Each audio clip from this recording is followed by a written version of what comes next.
Bienvenue à l'Exponentialiste, une émission pour les personnes comme toi qui veulent réaliser pleinement leur destinée, qui veulent aller au maximum de ce que Dieu les appelle.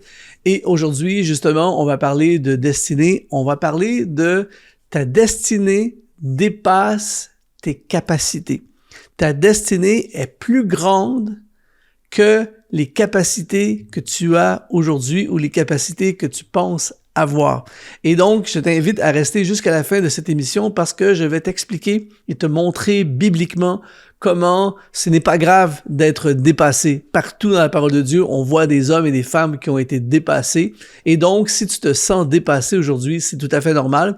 Juste avant qu'on entre dans le sujet, je vais t'offrir une masterclass qui est 100% gratuite. C'est une mini-formation où je t'enseigne comment vivre une vie sur mesure pour toi. C'est la volonté de Dieu, le désir de Dieu que tu puisses vivre une vie qui correspond parfaitement à qui tu es. Donc, si tu veux rejoindre cette formation, tu vas dans le lien qui apparaît au bas de ton écran après cette vidéo et on va se retrouver ensemble pour continuer la conversation et on va découvrir comment tu peux vivre une vie sur mesure pour toi.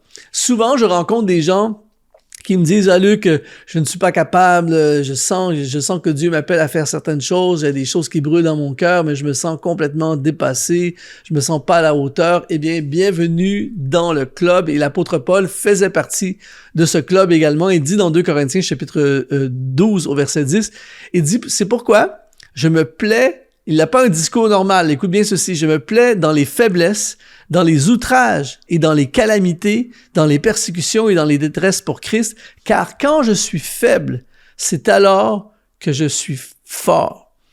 L'apôtre Paul se plaît dans les choses que toi et moi, on veut fuir.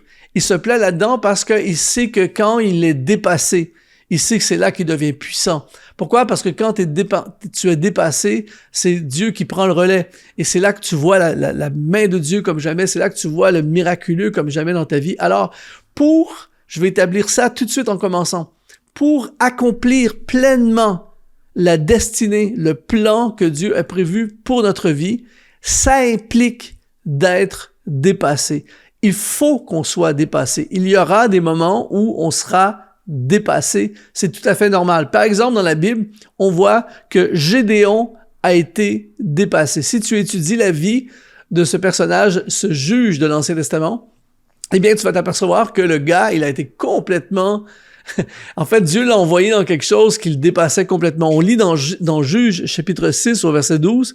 On va lire les versets 12 et les versets 14. Ça dit, « L'ange de l'Éternel lui apparut et lui dit, « L'Éternel est avec toi, vaillant héros. » Ça commence tout de suite par une parole d'encouragement. En fait, c'est comme si le Seigneur voulait l'encourager parce que ce qui va suivre, ça va être intense. Et ça dit au verset 14, « L'Éternel se tourna vers lui et dit, « Va avec cette force que tu as et délivre Israël de la main de Madian. N'est-ce pas moi qui t'envoie? » Et ça, c'est intéressant. On voit que c'est Dieu. Alors, ça commence par une parole d'encouragement. Gédéon, tu es beaucoup plus que ce que tu penses être. Je te vois comme un vaillant héros. Dieu te voit comme un vaillant héros. Et ensuite, Dieu l'envoie se battre contre les Madianites et Dieu dit, c'est moi qui t'envoie. Donc, en d'autres mots, t'es dans ta destinée, t'es dans le plan.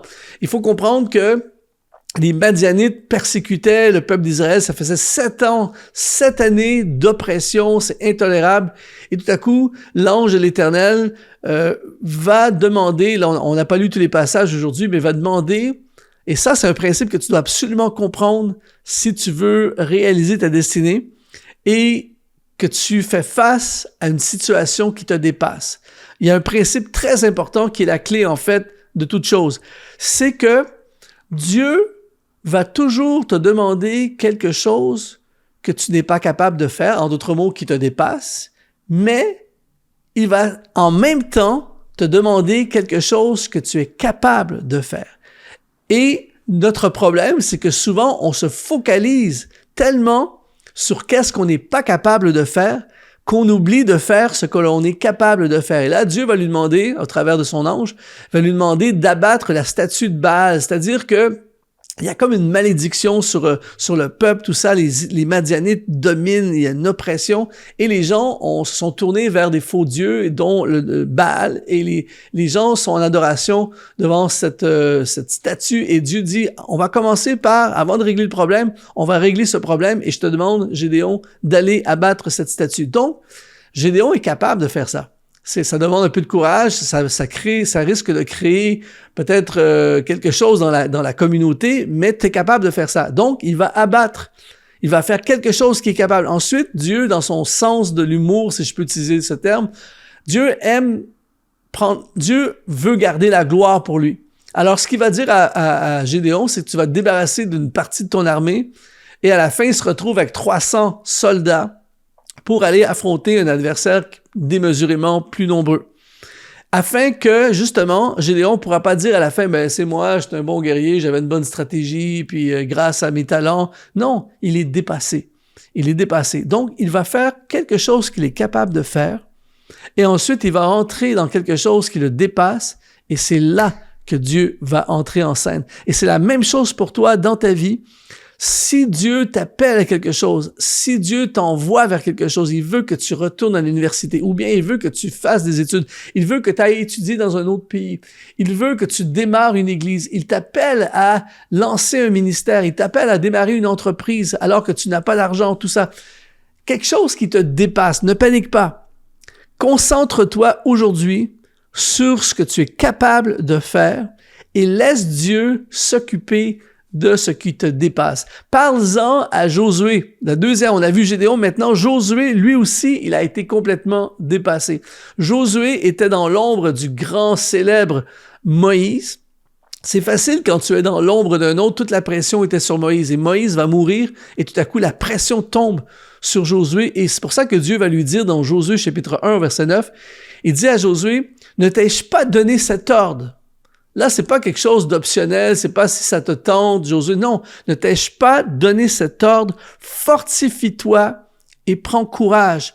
Ne t'effraie point et ne t'épouvante point, car l'Éternel, ton Dieu, est avec toi. On a vu dans Gédéon que Dieu dit, c'est moi qui t'envoie. Et là, Dieu va dire pour fortifier Josué, je suis avec toi dans tout ce que tu entreprendras. Encore une fois, on a un personnage biblique ici, en la personne de Josué, qui fait face à quelque chose de démesuré. Il prend la relève là où son prédécesseur, Moïse en l'occurrence, a échoué. Et Moïse n'a pas réussi à amener le peuple dans le pays promis. Et comment tu veux prendre la relève de Moïse? Comment tu veux faire quelque chose de plus glorieux que Moïse? Je suis qui, moi, pour faire mieux? Et pourtant, Dieu dit à Josué, je t'envoie, je suis avec toi, vas-y.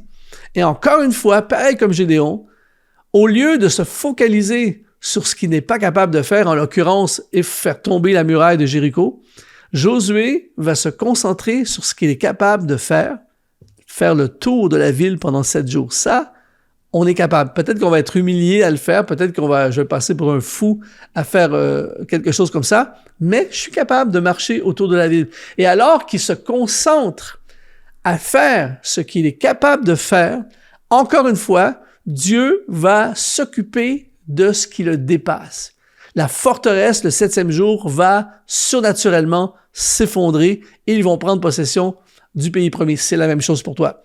Aujourd'hui, peut-être que dans ta vie, tu fais face à une forteresse financière. Je prends cet exemple. Il y a une forteresse financière, tu n'as aucune idée, je suis dépassé, je pourrais pas payer, je pourrais pas organiser ce que Dieu me demande, je pourrais pas faire ces études, je pourrais pas faire l'entreprise, le ministère, peu importe c'est quoi, qui fait partie de ta destinée, parce qu'il y a un mur financier. Mais ne te concentre pas sur le mur financier, concentre-toi sur ce que tu es capable de faire aujourd'hui. Peut-être qu'aujourd'hui, tu es capable de travailler pour gagner de l'argent. Tu es capable d'épargner. Tu es capable de faire ce qui est devant toi, ce que Dieu place devant toi et mettre toute ton énergie, tout ton focus sur marche autour de la ville. On ne sait pas comment le mur va tomber, mais une chose est certaine, si ce mur fait partie de ta destinée et que ta destinée, c'est de prendre possession de Canaan, du pays promis, je ne sais pas comment ça va se passer, mais sois certain d'une chose, le mur va tomber. Parce que c'est normal que ta destinée te dépasse. N'aie pas peur de faire quelque chose qui te dépasse. Si ça fait partie de ta destinée, fais ce que toi tu peux faire et regarde ce que Dieu seul est capable de faire. Parle-en à David. On a vu Gédéon, on a vu Josué, mais David, lui aussi, a été ultra dépassé.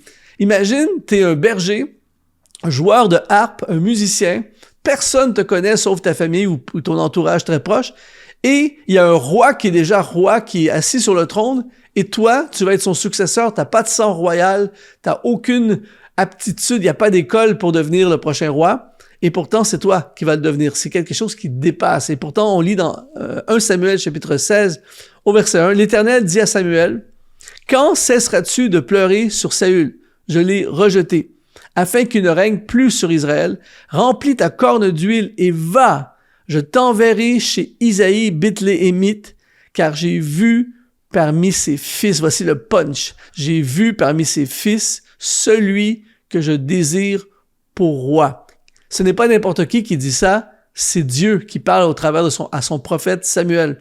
Va oindre le prochain roi que j'ai choisi, moi le Dieu de l'univers, c'est lui que je désire pour roi. Et là, ici, on parle de destinée de façon démesurée. C'est-à-dire que le cœur et le désir du Dieu de l'univers, c'est que David, tu deviennes le prochain roi.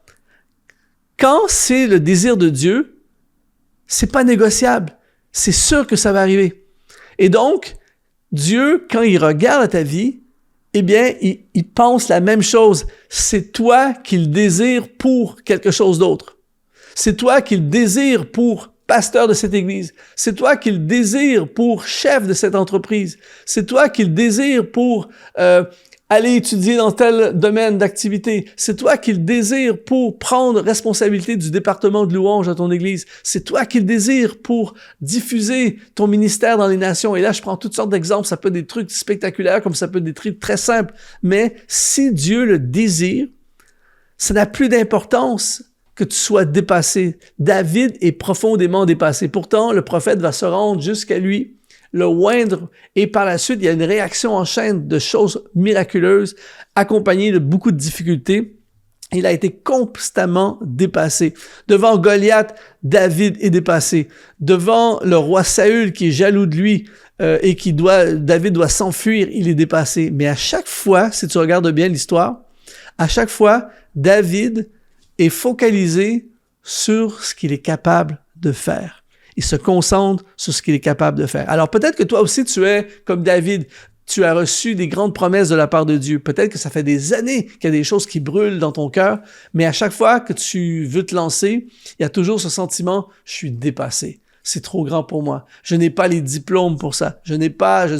Mon arrière-plan familial ne me favorise pas dans cette direction-là. Je ne vis pas dans le bon pays. Je ne vis pas dans la bonne région. Je n'ai pas les connaissances. Je n'ai pas les contacts. Je n'ai pas les ressources. Et tu te sens dépassé. Ne te décourage pas aujourd'hui parce que ça fait partie de la destinée d'être dépassé. La bonne nouvelle, c'est que Dieu, lui, n'est pas dépassé et sa spécialité, c'est de prendre les situations impossibles et de les rendre possibles. Alors aujourd'hui, si tu es dépassé, ne te focalise pas sur ce qui est trop grand pour toi. Mets toute ton énergie, mets tout ton cœur et tout ce que tu peux faire sur ce que tu es capable de faire. Et alors que tu fais ce que tu es capable, Dieu, lui, s'occupe de ce que tu es incapable de faire. Et regarde bien les miracles, les portes s'ouvrir, le surnaturel se tourner en ta faveur parce que Dieu bénit toujours la destinée.